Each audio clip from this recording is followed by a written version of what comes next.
അസ്സലാമു അലൈക്കും വറഹ്മത്തുള്ളാഹി വബറകാതുഹു. ഖുബൈബ് റളിയല്ലാഹു അൻഹു നിസ്കാരം ഒക്കെ കഴിഞ്ഞ് വളരെ ശാന്തനായി നിൽക്കുകയാണ്. ശത്രുക്കളിൽ ഒരാൾ വന്ന് അദ്ദേഹത്തോട് ചോദിച്ചു എന്ന് ചരിത്രം പറയുന്നുണ്ട്. ഖുബൈബ്, നോക്കൂ, നിൻ്റെ ജീവിതം, ഭാവി, നിറമുള്ള സന്തോഷമുള്ള കുടുംബത്തോടു കൂടെയുള്ള ജീവിതം അതൊക്കെ പോവുകയാണ്, അതൊക്കെ അവസാനിക്കുകയാണ്. ഇത്തരമൊരു ദുര്യോഗത്തിലേക്ക് നിന്നെ എത്തിച്ചത് സത്യത്തിൽ ആരാണ്? മുഹമ്മദ് അല്ലേ? ആ മുഹമ്മദിനോട് നിനക്ക് ദേഷ്യം തോന്നുന്നില്ലേ? നിനക്ക് വിദ്വേഷം തോന്നുന്നില്ലേ?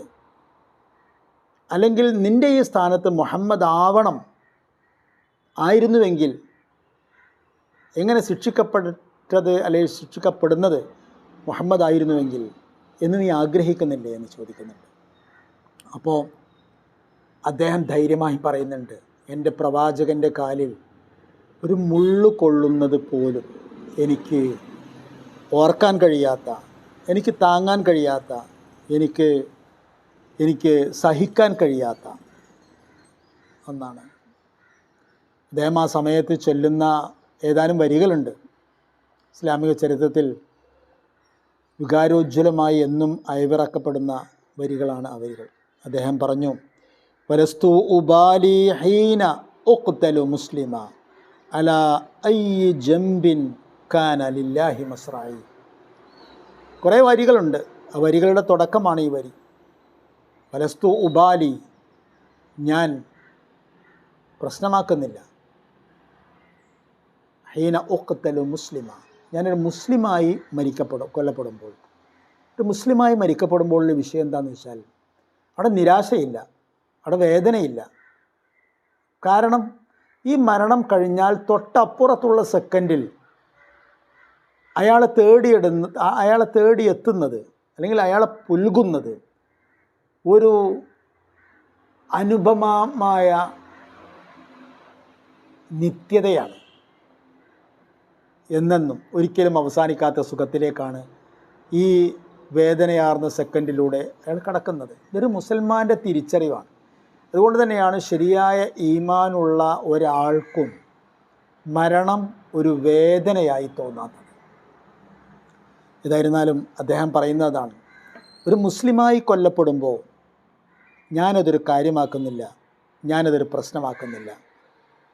ഞാൻ എങ്ങോട്ട് വീണാലും, ഏതു ഭാഗത്തേക്ക് വീഴുകയാണെങ്കിലും ലില്ലാഹി മസ്റായി, എൻ്റെ വീഴ്ച അള്ളാഹുവിനുള്ള സമർപ്പണമാണ്. നോക്കൂ, ഇതൊക്കെ ആ ഈമാനിൻ്റെ അനുരണനങ്ങളാണ്, അതിൻ്റെ ധൈര്യമാണ്.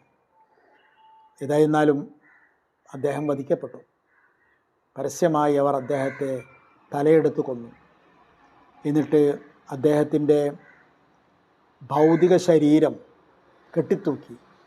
ഇതൊക്കെ അവരുടെ ആഘോഷത്തിൻ്റെ ഭാഗമാണ്. ജീവനില്ലാത്ത ശരീരത്തെ കെട്ടിത്തൂക്കിയിട്ട് എന്താ അവർക്ക് കിട്ടാൻ? അങ്ങനെ ചോദ്യത്തിനൊന്നും അവർക്ക് യാതൊരു പ്രസക്തിയുമില്ല അവരുടെ മുമ്പിൽ. കാരണം അതൊക്കെ അവർ ആഘോഷിക്കുകയാണ്. തങ്ങളുടെ പ്രതികാരം അത് തീർത്തതിൻ്റെ ഉന്മാദത്തിലാണ് അവരതൊക്കെ ചെയ്യുന്നത്. മഹാനായ ഖുബൈബ് റളിയല്ലാഹു തആല അൻഹു അങ്ങനെ സ്വന്തം ജീവിതം കൊണ്ട്, സ്വന്തം രക്തം കൊണ്ട് ത്യാഗത്തിൻ്റെ വികാരോജ്വലമായ ഒരു അധ്യായം എഴുതി ചേർത്തുകൊണ്ടാണ് മടങ്ങിയത്. ഈ രംഗങ്ങൾക്ക് മറ്റൊരു സ്വാധീനം അപ്പോൾ തന്നെ ഉണ്ടായി. അതിലൊരു ഉദാഹരണം പറയാം. മഹാനായ സഈദ് ബിൻ ആമിർ റളിയല്ലാഹു അൻഹു, ഖുബൈബ് റളിയല്ലാഹു അൻഹുവിനെ വധിക്കുന്ന രംഗത്തിന് സാക്ഷിയായ മക്കയിലെ മുശ്രിക്കുകളിൽ ഒരാളായിരുന്നു സഈദ് ബിൻ ആമിർ റളിയല്ലാഹു അൻഹു. അദ്ദേഹം അന്ന് ഇസ്ലാമിൽ എത്തിയിട്ടില്ല. പിൽക്കാലത്ത് അദ്ദേഹം ഇസ്ലാമിൽ എത്തിയെന്ന് മാത്രമല്ല, അദ്ദേഹം വലിയ സമർപ്പണങ്ങൾ, ഖൈബർ യുദ്ധം മുതലുള്ള എല്ലാ യുദ്ധങ്ങളിലും അള്ളാഹുവിൻ്റെ നബി റസൂലിനോടൊപ്പം ഉണ്ടായിരുന്നു. മാത്രമല്ല, മഹാനായ ഉമർ ഖത്താബ് റളിയല്ലാഹു തആല അൻഹു ഇസ്ലാമിക രാജ്യത്തിൻ്റെ ഖലീഫയായിരുന്ന സമയത്ത് അദ്ദേഹം സിറിയയിലെ ഹലബിലെ ഗവർണർ വരെ ആയിട്ടുണ്ട്.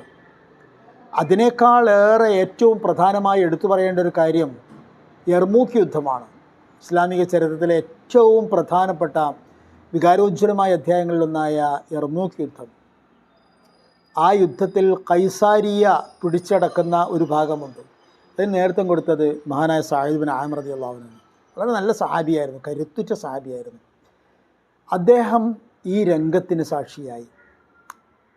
ഹുബൈബ് വരുന്നു, 2 റക്അത്ത് നിസ്കരിക്കുന്നു, പിന്നെ മരണത്തിൻ്റെ മുമ്പിൽ നിൽക്കുന്നു.